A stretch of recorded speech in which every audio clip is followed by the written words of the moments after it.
Good morning. Good morning. সবাই কেমন আছো? সবাই কেমন আছো? আমরা খুব ভালো আছি। আমরা খুব ভালো আছি। এখন মায়ের গলা জড়িয়ে ধরে কি বলতে চাইছো বলো? ফোন দেখবো। ফোন দেখবে? এটাই তোমার বায়না? কেন আমার বায়না তো হবে? কেন হবে? তোমাকে তো পড়াশোনা করতে হবে।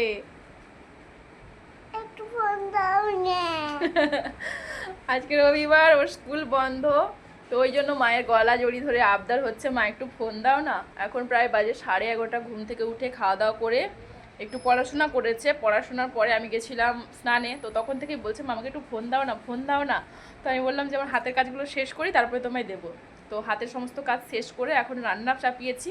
তো রান্না চাপানোর পরেই এসছে, মা আমাকে একটু ফোন দাও না, আমি একটু দেখেই দিয়ে দেবো। এত সুন্দর করে বায়না করছে, ভাবলাম তোমাদের সাথে একটু শেয়ার করি।